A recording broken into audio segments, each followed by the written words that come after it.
Okay, here we go. Geometric sequences. Once again, sequences are separated by a comma. So geometric sequences have a common ratio. In other words, to find the next number, you are multiplying by the same thing each time. If you're dividing by the same thing, remember that it's multiplying by a fraction. Geometric means are missing terms between two other terms in a geometric sequence. In other words, it's similar to arithmetic means, but how we find them is a little more complicated. So we have a new formula, a geometric sequence formula, to find the nth term. We take the first term times our r to the n minus 1 power. Remember order of operations, what do you do first? You do that first and then multiply times a sub 1. Oh my God, I hate stand the kids that do it backwards. Order of operations, you raise the power first and then multiply that times the number out front. So, determine if the following are geometric. How do I get from one number to the next? That's what I need to do.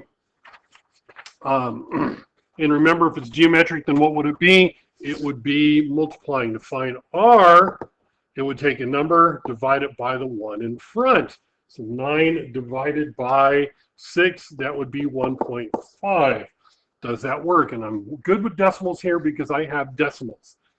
So if I take 9 times 1.5, do I get 13.5? If I take 13.5 times 1.5, do I get 20.25? Yes, I do. So this is geometric, and that is our r. Same thing on this one.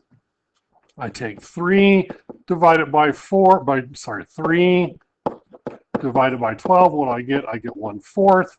If I take 3 divided by 1/4, I get 3/4. If I take 3/4 divided by 1/4, I get 1/16. Or I should say multiply times 1/4. I get this, so that yes it is. This is geometric. And r is 1/4. This next one here, how do I get to the next term? I multiply by -1. R is -1. If it changes sign every other term, negative, positive, negative, positive, negative, positive, that's all that happens. It's geometric and our R is -1. Okay, how do I get from here to the next, how do I get from one term to the next term? What am I doing? I'm multiplying by 3 each time. So this is also that. It's -3 is my R. How do I get to the next term? I take the one before it times -3. Take the one before it times -3. Remember the arithmetic ones? You're adding and subtracting each time. Okay, finding the geometric means. This is very similar to finding the arithmetic means. Very similar. I need to know how many ways I'm getting from, how many spaces I'm jumping from one to the end. So I'm going 1, 2, 3, 4. So I have 3 means I'm jumping 4 times. So instead of dividing by 4 because it's geometric, I need to figure out what my R is. I take the 4th root because it's geometric. If I had 3 jumps, it would be the cube root. If I had 5 jumps, it would be the 5th root, and so on. Of the last term, 80, divided by the first term, which is 5. And I do this, and I get R is the 4th root of 16, so R is 2. So to find my terms, what do? I multiply by 2 each time. 5 times 2 is 10, 10 times 2 is 20, 20 times 2 is 40, and 40 times 2 gives me 80 at the end. Not a big deal. Find 3 means between 64 and 4. So I'm going 64, and I want 1, 2, 3 numbers before I get to 4. I do the same thing. How many jumps is that? That's 1, 2, 3, 4 jumps. So my R is the 4th root of the last number, 4, divided by the first number, 64. So I simplify that down. So I have the 4th root of 1/16 and leave it as a fraction. And so the 4th root of 1/16 would be 1/2. 4th root of 1 is 1. 4th root of 16 is 2. So my R is 1/2. So how do I find the next number? I multiply times 1/2. So I get 32, 16, and 8.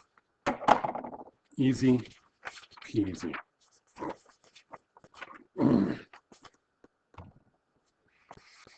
Okay, so this one we use our formula. What do we need? We need to know what R is. We need to know what our A sub 1 is.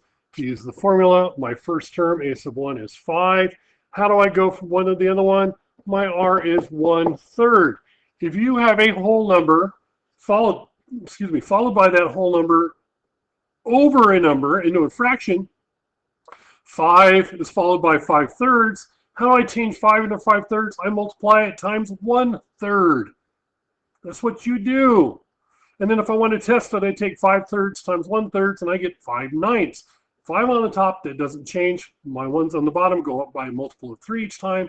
My R is 1/3. So my formula, A sub 10, is my first term, 5, times my R, 1/3 to the n minus 1 power, or 10 minus 1 power. And you multiply that out. Please use your calculator. You end up getting 5 over 19,683. Okay.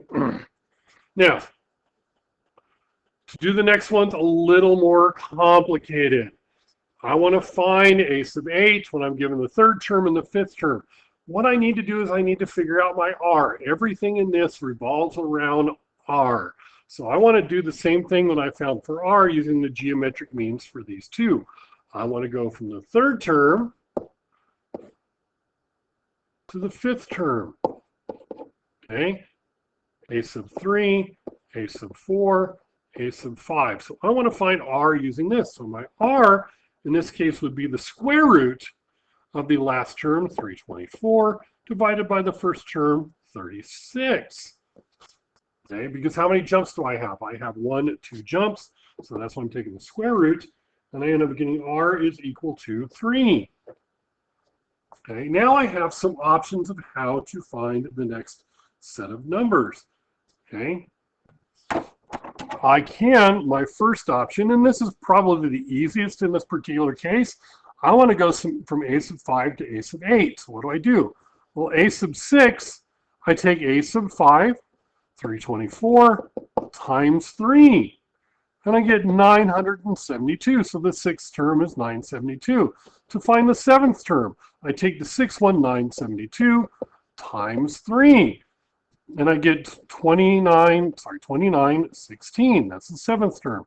So my eighth term would be 2916 to 916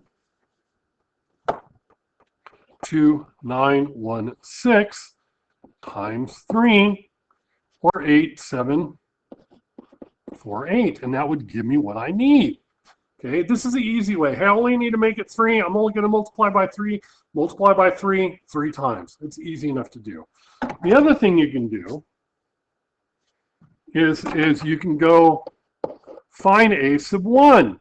You do that by working backwards from A sub 3. So A sub 2 would be A sub 3 divided by 3, 36 divided by 3, and I get 12. A sub 1 would be A sub 2 divided by 3, because when I go forward, I multiply. I go backwards, I divide. 12 divided by 3 is 4. So my first term is 4. Then I can use the formula I used before. So A sub 8 would be A sub 1, 4, times 3 to the 8 minus 1 power. And if you do that, you'll get the same thing that we did earlier. Lots of different ways to do these. Options, options, options. Okay. So let's do the same thing again. Find A sub 1 when A sub 4 is 3/4. A sub 7 is 3/32. So the first thing I need to do is figure out R. So I'm going from A sub 4, A sub 5, A sub 6, A sub 7. So I'm going 1, 2, 3 jumps. So that means I am doing the cube root. My R is the cube root of the last number, 3 over 32, divided by the first number, 3/4. So I end up with getting the cube root of 1/8. So R is 1/2. Okay, here's the easiest thing to do. Okay, my two ways to do this. I think the easiest way to do this It's just work backwards.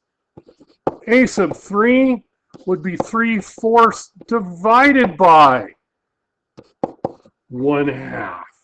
You work backwards. Because if you multiply to move forward, you divide to move backwards a couple of spots.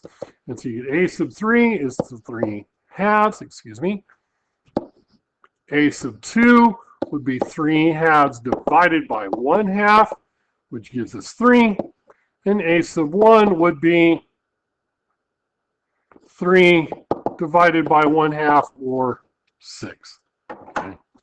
Now, another way to do this would be to set it up using the formula with the missing parts. So 2. So my fourth term is 3/4, so 3/4 is equal to a sub 1 times 1/2 to the 4 minus 1 power. Okay, and solve for a sub 1. So we end up getting 3/4 is equal to 1/2 cubed is 1/8, so I get 1/8 to the a sub 1 power. Multiply both sides by 8, and I get a sub 1 is equal to 6 again, and I can do that. That's not too bad because my power is relatively small. Okay, and then let's go back and let's do an easy one here. Find the 10th term in the sequence. My first term, a sub 1, is 4. What is my r? How do I get from 4 to negative 12? My r is negative 3.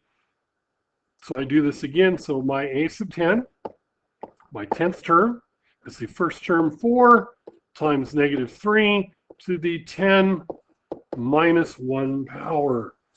And you do that in your calculator, and you get negative 78,732. Not too bad. And that's the lesson. Short one.